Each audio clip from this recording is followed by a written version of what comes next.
What's going on YouTube? Gilbz here, bringing guys another video, and today I want to talk about the idea that Call of Duty is pay to win, more or less outside of the game rather than in it, because I've already seen a lot of YouTubers cover the fact that it may or may not be pay to win inside the game. In Black Ops 3 it's not really bad inside the game for pay to win, because the FFAR and the HG40, while they are good guns, they're not the best guns in the game. Like back in AW you could get like an ASM1 Speakeasy or a Battle of City Steed, which definitely improved your gameplay and helped you become a better player. So if you're buying supply drops, you're definitely paying to win back in Advanced Warfare. But I actually want to talk about the things that you can buy outside of a game rather than in them that improve your ability to play Call of Duty and improve your ability to become a better player. So I want to talk strictly about a SCUF controller, about a monitor, and about a headset. Everyone knows obviously I'm going to be talking about like a BenQ or an Asus monitor and Astro A40s or Astro A50s depending on what you have, but I'm just going to talk about how they improve your ability to become a better player. So technically you are paying to win compared to someone who else does not have them. So if you have a SCUF controller, obviously all the pros recommend SCUF controller. Every single pro plays with a SCUF controller.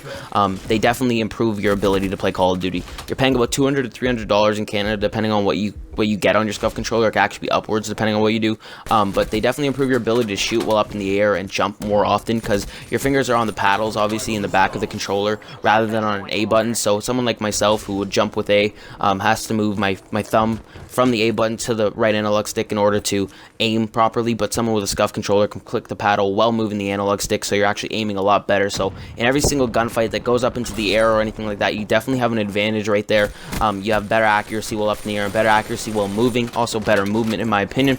So right there, you're already paying to become a better player. Also, SCUFs on guns like a Drakon or an MX Grand, they allow you to shoot quicker because most of them do have trigger stoppers. So they allow you to shoot quicker than a normal controller where you have to push the trigger stopper, the fucking trigger all the way down, compared to a SCUF where you only have to put a shit about 50% of the way down. So those definitely improve your ability to become a better player, and you're spending about $200 to $300 compared to the average Call of Duty player who does not have any of those to become a better player. So also on top of that, you can get a headset. Most people have Astro A40s or Astro A50s that are playing Call of Duty competitively. I know pros, some of them now use the Turtle Beaches that are expensive, like the $500 ones, the new ones, because Optic and FaZe are sponsored by them now, but most people still use the Astros because Astros are really good, and in Canada they're about $350 to $400, depends on if you get them on sale or when you get them, like what time of the year. So you're about $350 to $400 right there, plus the $300 for a SCUF that you spent already, so you're about $750 up compared to the average Call of Duty player already,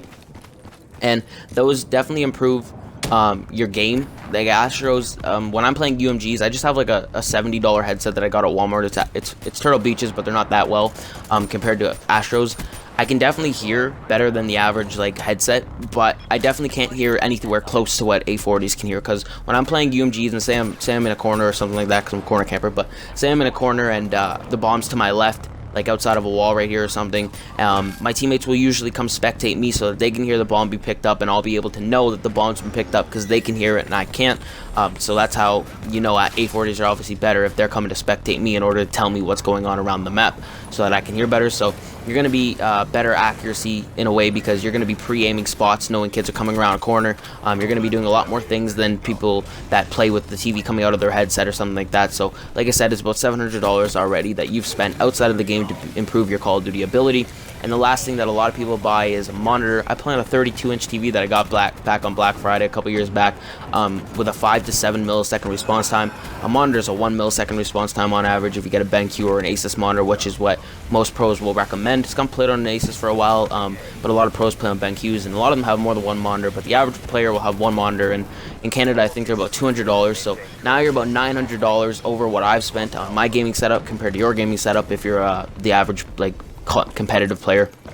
And so right there, $900 to improve your ability to win gunfights, because Asus monitor, it gives you a better response time, so you're better off in gunfights because you're gonna have your gun up quicker than I'd have my gun up with a 7 millisecond. I know a lot of people definitely think like, oh, that's not that much of a difference, but it's actually a pretty big difference. If we both come around like an area at the same time and both look at each other, you're gonna have the advantage of shooting me because you're gonna technically see me quicker than I see you. So right there, that's about $900 spent to improve your Call of Duty game that I never spent. So in my eyes, Call of Duty is definitely pay to win. If you guys agree with me, please leave in the comments. If you like the video, like it, and subscribe if you're new.